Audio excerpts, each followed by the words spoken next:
Something smart to chew on. The Lunchroom on RCI, Monday to Friday, 12:45 to 2 p.m. The Lunchroom, informative, enlightening, provocative, engaging. The Lunchroom on RCI, food for thought. The station that gives you, more lunch.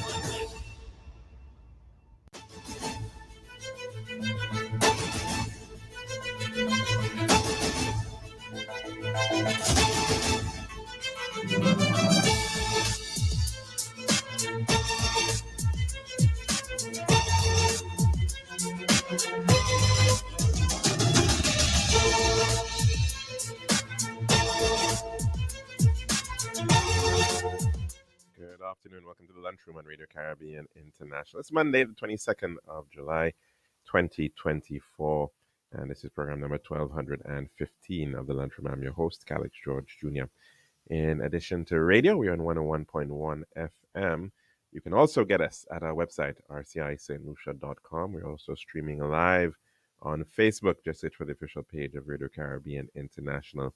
And of course, please be sure to like and share that link as well with your loved ones. Now, you can, of course, message in on that Facebook group, but in a Facebook feed, but as well, if you want to call in to tell us what's on your plate today, the number to do so is 452-3046. Again, 452-3046.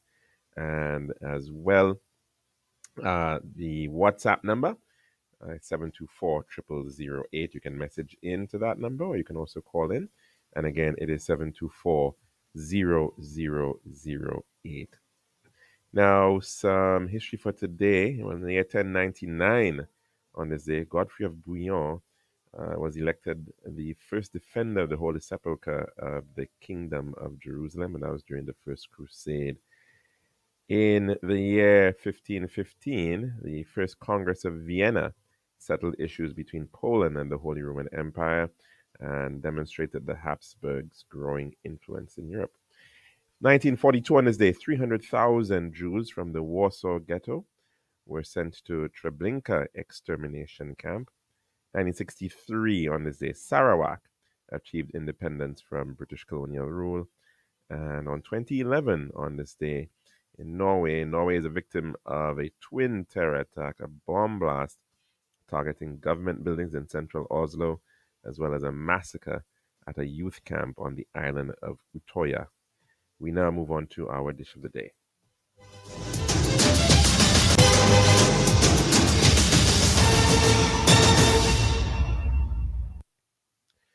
The daily dish is brought to you the kind compliments of our good friends at Tiles Plus.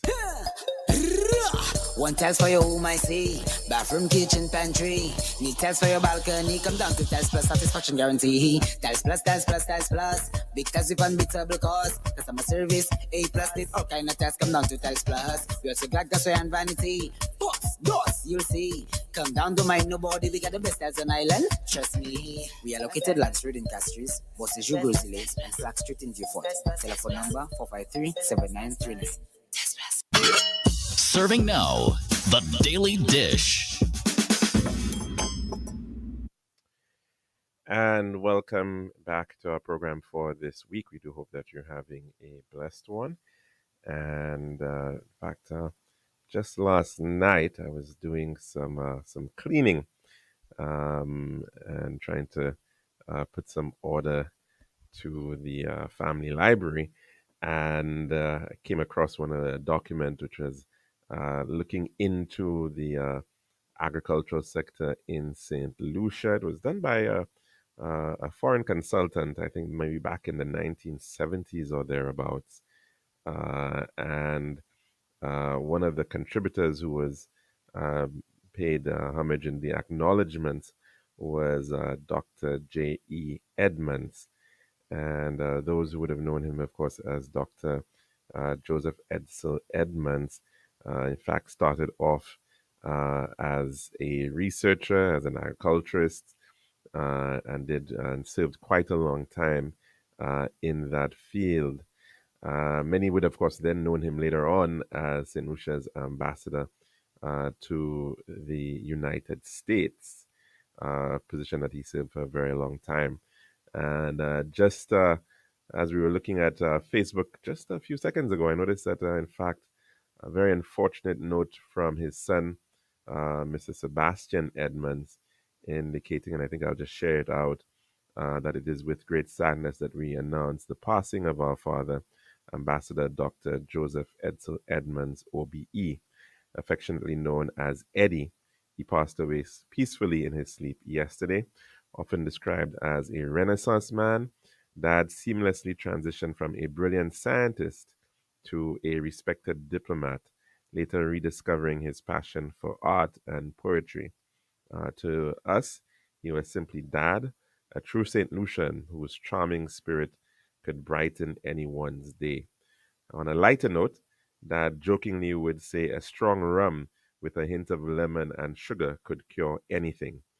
His wit and optimism were as enduring as his legacy. We'll miss you, Dad, but we know your spirit lives on. And of course, so we want to extend condolences to the family of the late Dr. Eddie Edmonds, St. Lucia's former ambassador to the United States.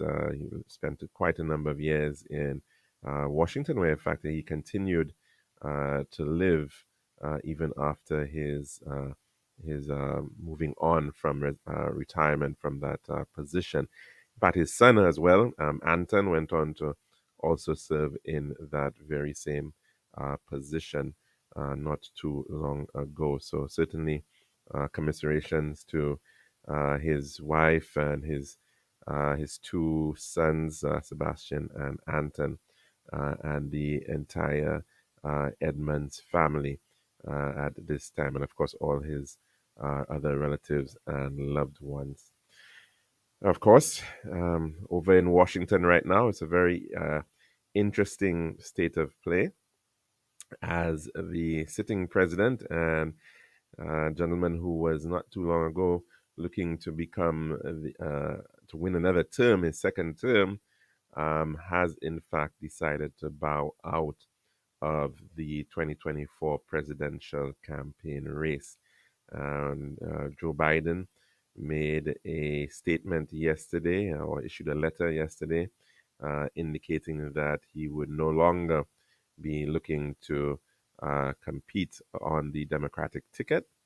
And of course, this came after a number of weeks of great concern, particularly heightened by his performance at a debate between himself and, of course, Republican hopeful Donald Trump, who is also looking for another term, albeit he was, of course, defeated by Joe Biden back in 20, well, not too long ago, in fact. And so, of course, he is, in fact, certainly looking for another term. He appears to be leading based on all the various polls that he appeared to have had a 2 point lead over over Joe Biden, and of course this was coming of great concern for a lot of people around the world. Now, of course, quite recently we also witnessed an attempt on his life, that of an assassination attempt while he was at Butler giving a speech. 6 minutes into that speech, a gunman from a distance of about 400 feet away, 450 feet away, I think, tried to assassinate him, tried to shoot him, bullet grazing his ear. And luckily, he in fact moved his head at just the right moment. So, of course, lots of drama in the country that is the most powerful country in the world, the United States of America. And of course, we did say that this was going to be a very, very active year for politics, for elections, for democracy all over the world. And we have seen some remarkable shifts as you go through. In some instances where individuals thought that they were going to win, handsomely, that seemed to have turned around in many instances. We can go back, of course, to the South Africa election with the ANC, which has been ruling, having a clear majority for over 30 years since the end of apartheid. They in fact were not able to achieve a majority in the parliament, and although they were still the largest party, had to go in to form a government of national unity. And of course, so in India, we've seen the situation there with Narendra Modi, who expected to be coming back with an outright majority. He also was not able to achieve that in India, with surprising performances by the Congress Party. In fact, meaning that the BJP also has to look to have coalition government. And of course, we've seen what has happened in Europe, the European parliamentary elections, with a very clear shift to the right in many countries. That set off a lot of concerns, in particular in France, with the rise of the National Rally, and that ultra right party led by Marine Le Pen. Her father as well had led that party before, and moved a party that was seen to have been on the fringes of French politics to become one of the leading parties.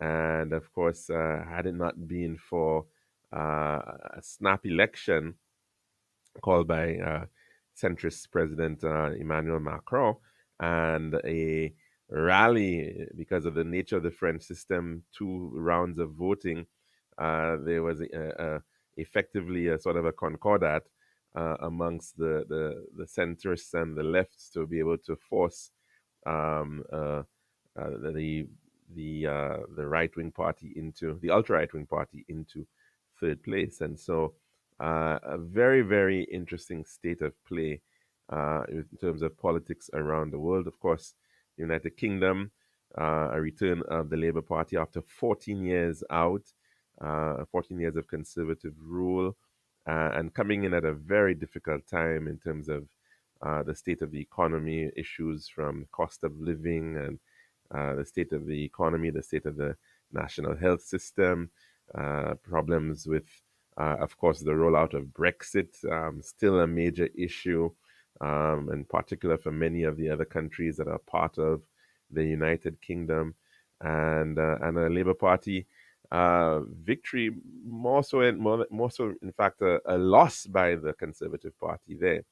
And here we have, after one term the Democrats in power in the United States, an individual who has gone through so much in terms of the courts and of course we've seen a conviction even put forward, um, is still running, and he is quite right now the front runner in the elections over in the United States, which of course are about 107 days away. And in fact, this new situation that has come across over in the United States for the Democrats means I think this is the latest point that they would not have known a clear outright candidate going in since the 1960s.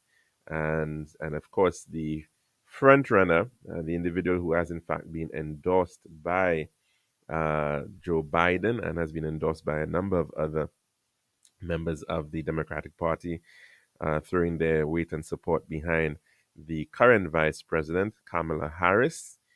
And of course, uh, Vice President Harris is a woman of color. She has mixed roots with her mother being Indian, being a cancer researcher, her father being a Jamaican born economist, growing up out in California.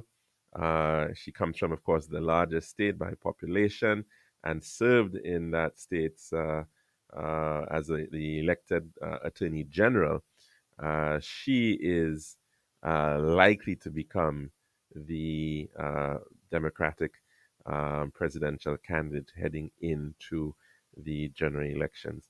Of course, lots of debate over her chances, and lots of people look on the outset and question, would the United States be ready to elect a female president? Of course, we were here before with respect to Hillary Clinton, and we saw what occurred then, that race against Mr. Trump, and we've seen the challenges with respect to that, and especially, of course, in some of the swing states. And then the other question is, um, would they be willing to elect somebody who is from a minority, from who is not white American? Would they be willing to actually elect a black woman as the president of the United States? So this is the big question that many people are asking. But of course, it is going to be pretty interesting to see how it all pans out in terms of the state of play. Traditionally, women have voted more for the Democratic Party than the Republican Party.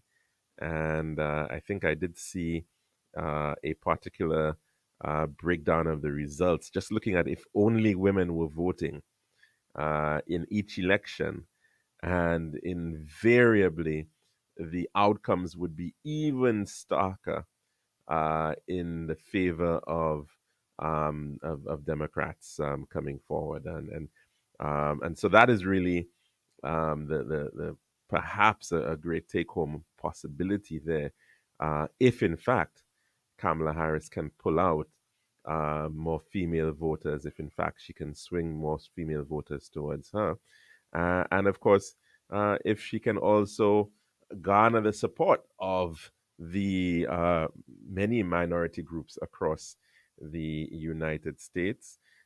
We have seen attempts even more recently by former president or Mr. Trump trying to make some inroads into the African American vote and the Hispanic vote. And of course, we've seen a lot of concern expressed by traditional supporters of the Democratic Party over matters dealing with Israel and Gaza and what has transpired over the past couple of months in Gaza. And that has caused a lot of fractions, fractures within the support of the Democratic Party as to how she's going to be able to deal with that. Is also, of course, a matter that she will have to perhaps try to get a hand of over the next 100 days or so as she heads into the polls. Of course, big debates are on regarding who she will be looking to have as her own vice presidential running mate. And of course, suggestions already being made that perhaps she may, in fact, choose to pull somebody from one of the swing states. And that, of course, would be a perhaps a good move. Now, there have been a number of other potential Democratic candidates that have been mentioned, and a number of them, in fact, were governors or are sitting governors of states in the United States. For instance, the governor of California has been touted as a potential individual, that being Mr. Newsom. But the suggestions are, in fact, that, well, given, of course, that she already is coming from California, would there really be necessarily much value in terms of bringing on another person, especially given that that state is very much well known to be a democratic state? And so I think the suggestions are she would be wise in perhaps selecting maybe a governor in a swing state. And that is the suggestion that is being put out there in terms of the number of people who are being looked at right now. For instance, the governor of Pennsylvania, that's a state that she must win, uh, get those electoral college votes from. And Josh Shapiro the governor there, who of course is a member of the Democratic Party, would perhaps be a pretty good choice to bring on board. And of course, interestingly enough, he has a similar history in that he also served as Attorney General for Pennsylvania some years back.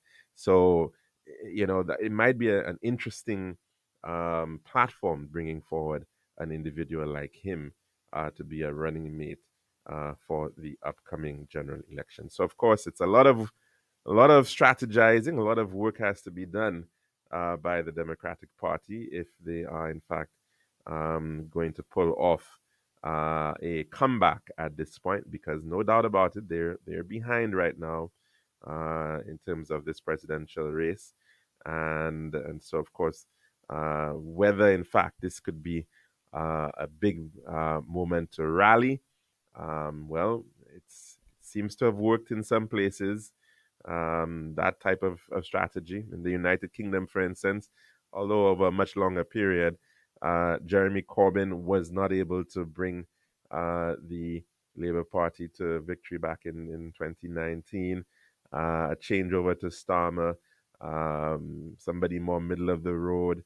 Again, a similar background in that he was director of public prosecutions in the United Kingdom, and he was in fact able to gain the support of more individuals and to bring the Labour Party to victory over in the United Kingdom. Can Kamala Harris do it? Well, that is the billion-trillion-dollar question at this point in time. And of course, we'll have to wait and see how these matters continue to pan out. She, in fact, was due to be giving an address to some college athletes, I believe, at the White House. I believe that probably has already happened. That would have been her first address since being brought on at that point. Of course, here in the Caribbean, no doubt from a geopolitical perspective, one would like to believe that a Harris presidency would be pretty good news for the Caribbean. Hopefully, some good attention to be placed with respect to that. And even from the perspective of the United States, it would be very interesting to see whether they, in fact, use a Kamala Harris as an individual who can perhaps make some very clear gains in terms of areas where the United States geopolitically does need to make a dent. That of Africa, for instance, Africa is due to become the one of the most populous places in the world in terms of the rate of births right now. I think 2 out of 5 births expected to come over the next couple of years are going to be African children, and it's of course one area that perhaps they definitely do need to build some good relations, and of course India, the other major area, and so she in fact is ticking those boxes on many counts with respect to pulling some potentially good relations if the cards are played right from a foreign policy perspective. So we'll have to wait and see how that all pans out, but that's our dish of the day. This has been The Daily Dish.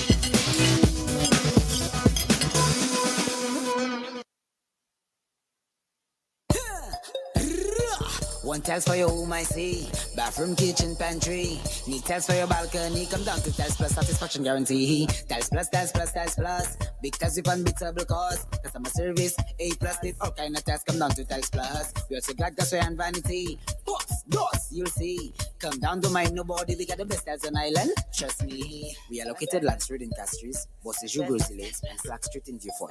Telephone number 453-7939. Tiles Plus.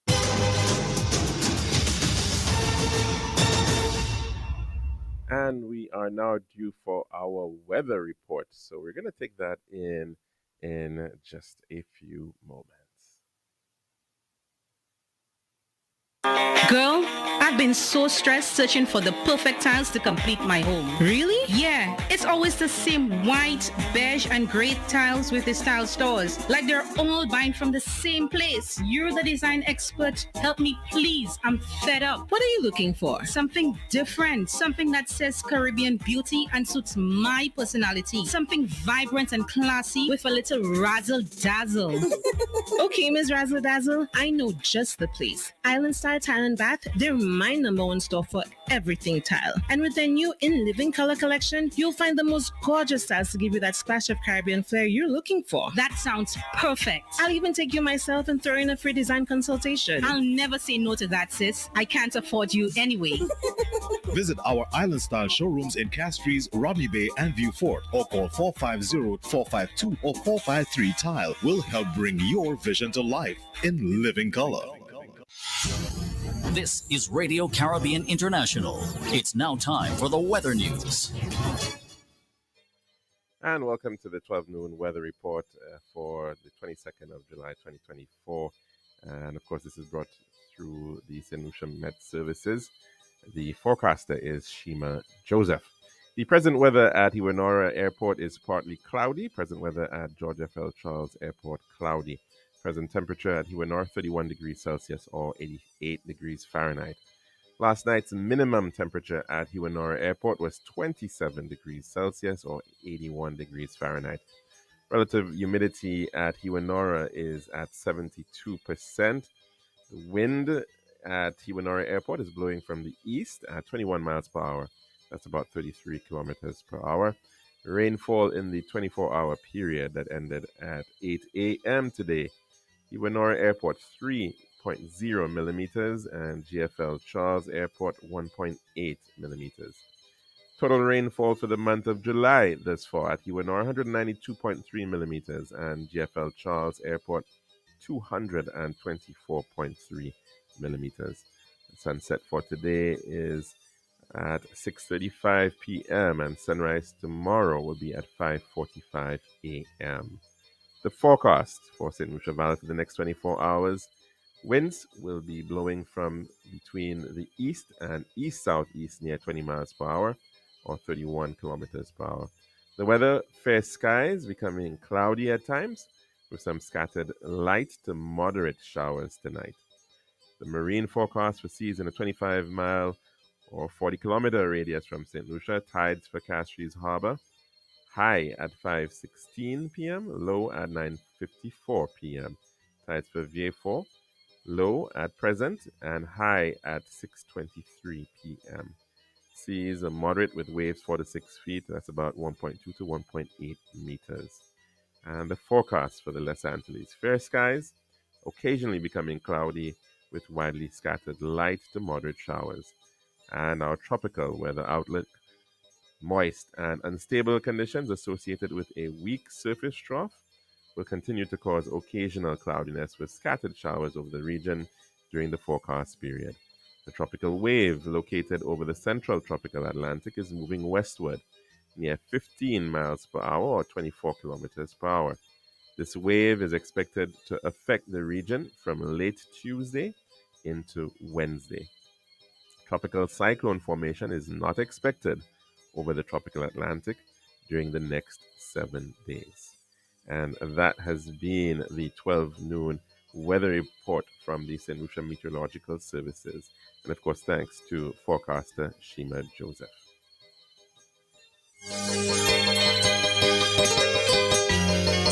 This has been RCI's Weather News. For more information, call the Weather Hotline at 454-3452. RCI 101 number 1. Girl, I've been so stressed searching for the perfect tiles to complete my home. Really? Yeah, it's always the same white, beige, and gray tiles with the style stores. Like they're all buying from the same place. You're the design expert. Help me, please. I'm fed up. What are you looking for? Something different. Something that says Caribbean beauty and suits my personality. Something vibrant and classy with a little razzle dazzle. Okay, Ms. Razzle Dazzle, I know just the place. Island Style Tile and Bath, they're my number one store for everything tile. And with their new In Living Color collection, you'll find the most gorgeous styles to give you that splash of Caribbean flair you're looking for. That sounds perfect. I'll even take you myself and throw in a free design consultation. I'll never say no to that, sis. I can't afford you anyway. Visit our Island Style showrooms in Castries, Rodney Bay, and View Fort, or call 450-452 or 453 Tile. We'll help bring your vision to life in living color.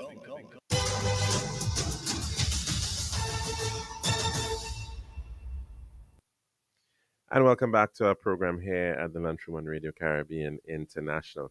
Now, of course, our number to call in to tell us what's on your plate today, it is 452-3046. Again, 452-3046, as well as our WhatsApp number, 724-0008. Let's go to the phone lines at this time. Good afternoon. Welcome to the Lunchroom. And what's on your plate today? Good afternoon, Mr. George. How are you doing, sir? Not too bad. Wonderful. Right. I go in way on the other side. Is CIP some country, because we had a lot of, talking about we selling cheap passport and, a lot of razzmatazz was going on about CIP just a few weeks ago. But to me, some countries sell CIP a lot cheaper than St. Lucia. Well, places like Malta. How much Malta selling the passport? Or Cyprus. And they are in the Mediterranean. Millions of people visiting those countries. I was of the impression that theirs were higher, actually. Malta? Yes. I don't think so. Yeah, you don't think so? Let me see if I can try to find out. Because it's not now, but quite a while ago, I did. Because from what I'm seeing here, it says that CIP prices and places like Malta was the cheapest. Well, no, I'm looking at it right now. Good, great. And it says if you invest now for their system, it's based on time. So if you invest 100,000 euros, you can get a Malta passport after at least 5 years, right? If you invest 650,000 euros, you can get it after 3 years. And if you invest 750,000 euros, you can get a Malta passport after 1 year.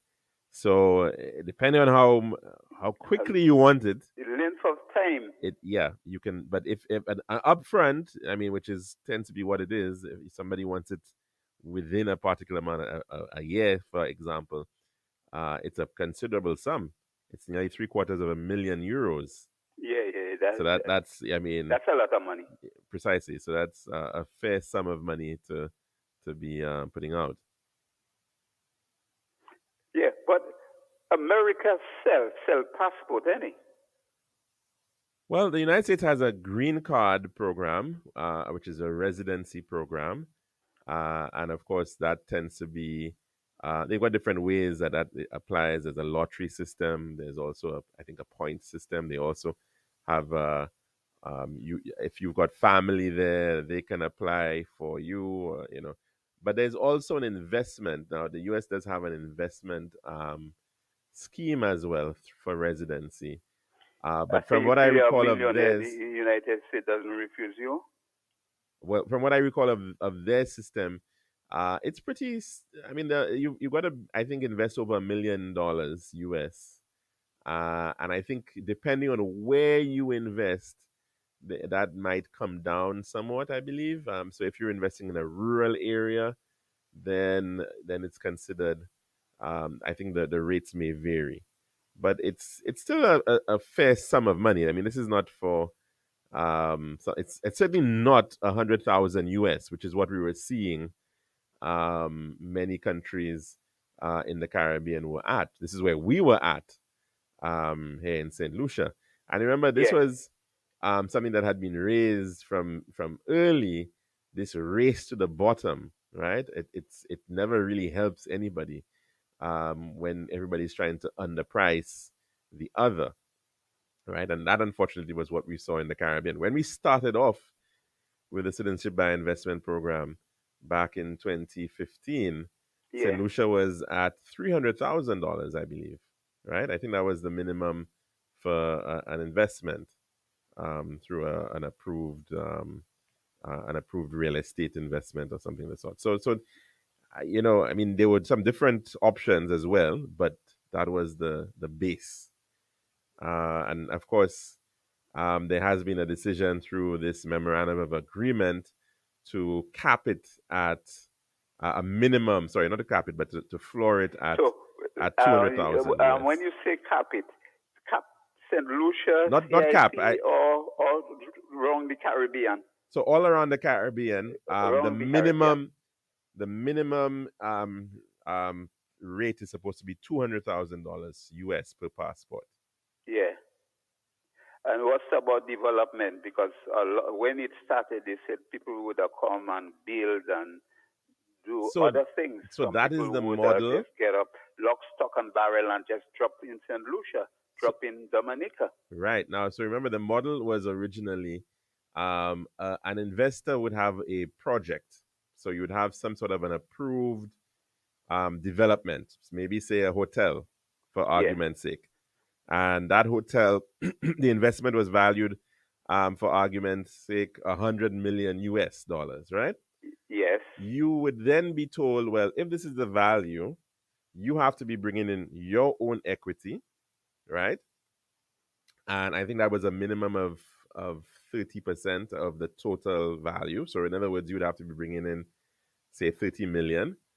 And then you would only be able to get CIP valued up to a particular amount. So say 30% of the total amount that is necessary for the project. Yes. So that would be 30 million again. You would be able to then say, well, of that 30 million, right? If you were doing let's say on the basis of 200,000, right? Then you would have been able to say, you would be able to get 150 individuals would be able to buy into your scheme, right? Your project, and that would be the model that they would have used. So you have an approved investment, and then based on that investment, you could then go out and sell a certain number. Well, not you directly.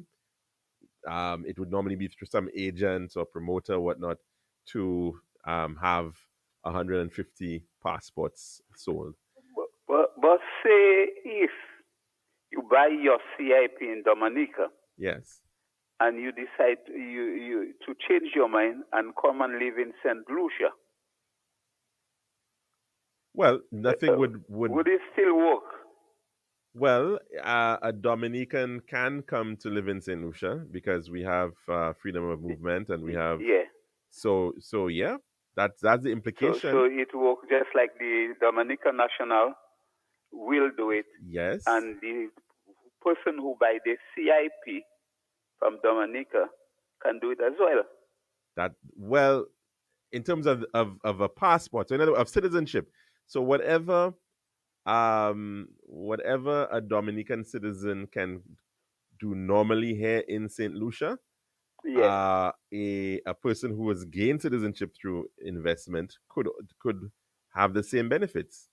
So whether it's in terms of setting up a business or working without any alien, buying land without an alien land holdings license, or being employed without any requirements, to get anything, so you can do that. Yes, certainly you can.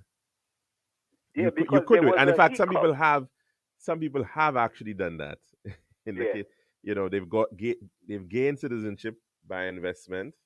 They've gained citizenship through investment from Dominica, from St. Kitts, and they've actually come to St. Lucia and they've set up businesses, and they live in St. Lucia. So it is possible. Yeah, but there was a hiccup in between St. Kitts, I think, that a lot of the people that buy CIP, they buy it for one purpose, and the only purpose they buy it for was to travel to America. Well, I'm not necessarily sure about travel to America. Yeah, there was a hiccup about that. Because you remember, Kittians like Dominicans, like St. Lucians, still require visas to travel to the United States of America. So it doesn't necessarily make that process any easier. Yeah, well, but most of But certainly to those Europe. people that used to travel from St. Kitts, and they used to disguise as diplomats. So if you are a diplomat, Well, that might be it. Okay. So you're talking about yes. Now there was an issue with this whole thing about diplomatic passports, right? And I think that was something of concern. Now remember, there is what is known as sometimes they call it commercial diplomacy. So, for instance, and we've used it right here in St. Lucia, all right? yeah, Very famously, of course, His Excellency Gilbert Chaguri, yeah, who is a national of Nigeria, mm-hmm. has represented St. Lucia in the position of ambassador to UNESCO, right? So UNESCO is based in France, and yeah, so he has, in fact, held that position for quite some time. So you may find sometimes you would find countries, putting up honorary consuls. They will find individuals to represent their interest in a particular country, and they will provide these people with diplomatic status. So they yeah. would get a passport and whatever comes with that. They've been treated as diplomats. So that is done. But of course, right. So it has to be for a valid purpose, so to speak, in terms of this person is actually providing. Oh, and of course, we remember the very other famous one was that of Mr. Jufali, right? Who was St. Lucia's representative to the is it the IMO, the International Maritime Organization? Maritime, Yes, yeah. based in the UK. So we have used as a country these commercial, well, not really commercial, but looking for people who have a lot of wealth and influence, and who can, in fact, help cover the costs of running these offices overseas and working through that. So it's a sort of an arrangement now. As to whether it's we should feel comfortable with it, I mean, that's a conversation as a country with how we feel about how we handle our diplomatic relations. But it certainly has been since I think the 1990s been a practice which we have used, certainly. But the point about in the case of St. Kitts, and I think also in Dominica, there were some concerns that individuals were going through the CIP and was potentially getting diplomatic passports. That's a whole other issue there, right? Mm-hmm. So I'm not sure if we've clarified some of those issues with CIP for you at all. Yeah. Anyway, Mr. George, good afternoon. All right. Have a good one, caller. Take care. Cheers. Good. Now, of course, the number to call in is 4523046. Again, 4523046. And we also have the option of sending in messages as well to our WhatsApp, 724-0008. Now, I just wanted to touch on one matter, which, of course, is trending right now. And this is what appears to be, and it was entitled a law enforcement alert by the Royal St. Lucia Police Force. But we'll hold that out and we'll take a call at this time. Good afternoon. Welcome to the lunchroom. What's on your plate today? Hello? Hello, good afternoon. Hello? I'm not sure that we're hearing this caller. Hello? I just said something. Hello? Yes, just an observation.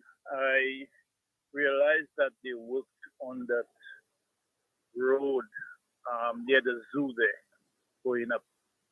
The Armandale Road? Yes. Yeah, and that's like a relief road.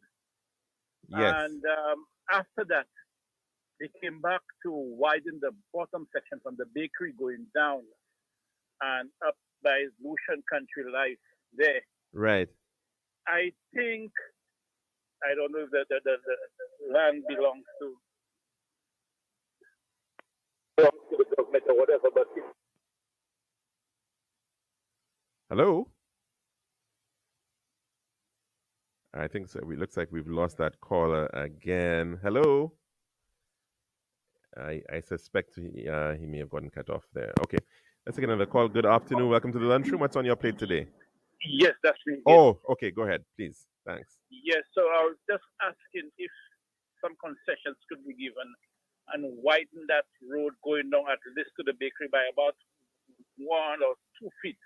That would make life a bit easier for people driving it, because I've realized lots of people have cowered and they've drained and either knock each other, but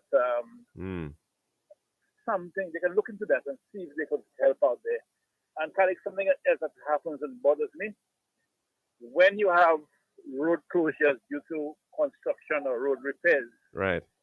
I think, along the way, there should be some sign saying there's no full road through Bagatelle or to wherever. Don't let the people, some people like taxi drivers, they have people there running late. They have to make a detour of about a whole about 10, 15 minutes. Whereas you could place a sign, saying that, okay, there's no full road at the junction of XYZ.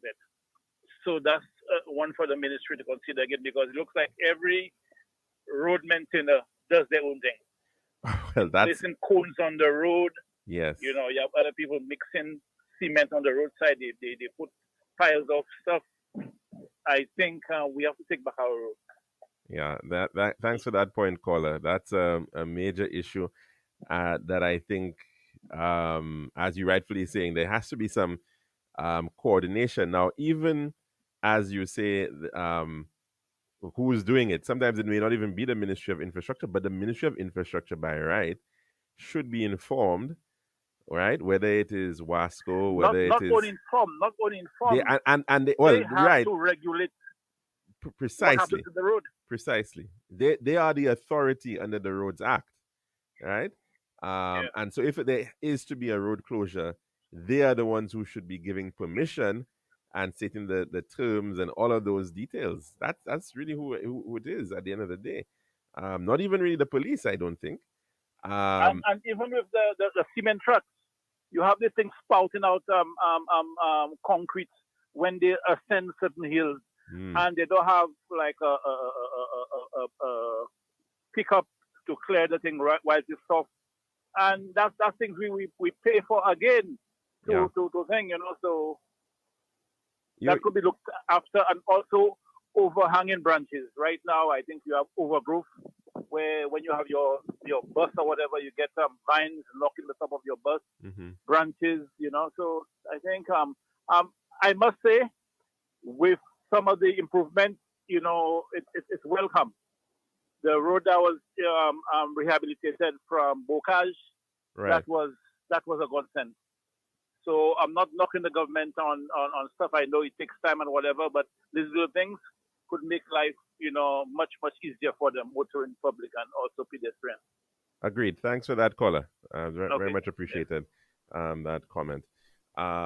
Because it is certainly something that I think we sometimes get stuck in, and I'm sure there are ways. I mean, I know that there were, the ministry sends out information through some means in terms of these road closures, but I feel that people still end up getting caught quite too often without any kind of notice as to why certain closures happen. And then sometimes you have closures and there are implications because the diversion road or the alternative road has issues sometimes, whether it's because of the parking that's going on there. So a lot of these things have to be thought through very, very carefully. That, okay, if you are going to be authorizing closure of a particular road, and I saw it just last week, I think a section of the Vidbouteille road was closed.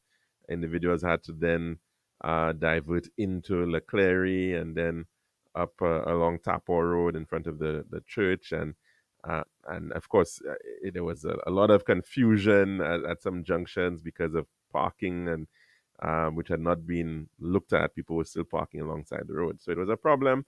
And definitely we have to be thinking about how to manage these things, because it does end up causing considerable delay, and of course that doesn't help anybody. Now, as I mentioned, I just wanted to touch on very quickly the I'm not sure that it was actually supposed to have been something that was released to the public, but it was and has been circulating, a release from the Royal St. Lucia Police Force regarding an issue of the Marigo gang.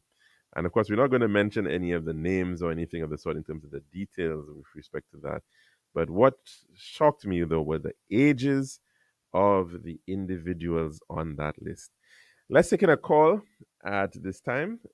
Good afternoon. Welcome to the lunchroom. What's on your plate today? Good afternoon. Hi, caller. How are you doing? Caller, you're very faint. I say, how can there be a leak from the police unless it's the police themselves? Well, caller, it's not the first time that we've seen issues like this with respect to the Royal St. Lucia Police Force. The thing is, I'm not sure, because again, it doesn't really state who was supposed to be receiving this. So it's not a memo. It's not clear as to who it's coming from. I think it was directed Except to the chief of police. Sorry? To me, from what I heard, it was supposed to be to the chief of police concerning operations of the police and what they intend doing and all sorts of things like that. Right. It had recommendations and had a lot of other things like that, and the likelihood, threat level, and what have you. But the way it was actually even put, it just said, law enforcement alert, and who is the alert for? It didn't say this was confidential. It didn't. It was very strange, though, to be seeing it, because at first, malicious act, I find. At first I thought it was actually something for circulation, and then when you looked further down, then you saw things like about confidence level, and that suggests that, look, this is perhaps not something that was meant for actual circulation. And then, of course, it had recommendations, so it clearly seemed to have been possibly an internal document. But you see, it raises the question in terms of police communications and how that is managed, both at the internal as well as the external or public level. And we're still not where we need to be. Tight security. You put in a spoke in the people's wheel now to prevent them from actually doing their work. Because when you put these things out there, you're messing up every little progress yesterday. Well, and of course, there'll be no doubt a lot of speculation as to how it came out. But I think, at one point I thought, wow, this is actually interesting that the police is actually going out and making this point. And I thought, okay, then there's a certain level of willingness to begin tackling this thing head on. But then, of course, then you saw the names of the individuals and photos and stuff. So obviously, perhaps this was, I don't know whether it was really meant at all for. Some serious investigation to find out who did that. Yes. They should really have to make them pay the price for something something like security. Come on, people can't do those kind of things. Already we have so much problem with crime, and then when people put in things, recommendations and things for you to go and mess it up like that. Yeah. That's all right. Yeah, but well, I suppose in some regards, it is good to know that the police know exactly who they believe are parts of these entities, and but whoever is in that these things should not be done. Not licking of things like that, just to mess up people, just to, all kinds cause all kinds of chaos and problems. These things shouldn't be, and people are doing those things should really be made to pay the price for those things. Well, we'll have to wait and see who's to blame for this one. I don't know, and chances are, as you're rightly saying, it probably is something that came from the inside. But again, you're very low. Oh, sorry, you're not hearing us. Yeah, then you're very, very low. I said chances are it'll obviously be something that needs to be investigated as to, and I think it needs to be sharpened in terms of if this is a release. I mean, it appears that it's something that was meant to be sent out to everybody. It doesn't say who it was meant for. It just is just a very general release. But what I wanted to touch on though are the ages of the the individuals in question, right? I mean, the oldest person was the apparent gang leader, right? And that person was born in 1988, right? So you could see 36. Everybody else, next gentleman, born in 1997. Another one, born in 2002. That's 22 years old. Another one, born in 1994, 30 years old. And another gentleman born in 2004. I mean, these are people born after in this millennium, right? 20 years old that we're dealing with there. 1999, 25 years old. Another 1992, another 1992, 2000, 1993, 2006, 1998, 1996, 2004, 1998. I mean, the oldest person in the group was, in fact, the alleged leader of the gang at age 36, right? And this is individuals who are 20 years old even. I mean, this is a very, very consistent, less than 20. Some of them have not even turned 20 yet, 19. There's one who's, so it's a very, very worrying situation when we can, when we're dealing with individuals and we have to wonder, what is going on? What is, and of course, if we in fact do know these individuals, then how can any intervention be made? What are the interventions that are possible? Is it that we're just going to be waiting for them to commit a crime? Sorry? But under interventions, they have been putting things in place for but are they attending? Are they really participating in things that they put the interventions for them? Do they want to get engaged in those things that they give that are put in place for them? Probably not. You cannot force them into any kind of program.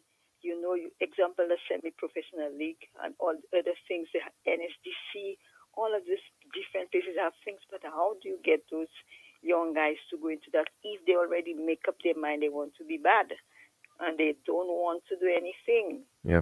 Well, caller, we're going to have to leave it here for today, though, because we're actually over time already. Okay. But thanks for your contribution, and have a good one. And that's our program for today. And of course, we'll be back again tomorrow for another one. We do hope you can join us for that. I'm your host, Alex George Jr., saying goodbye.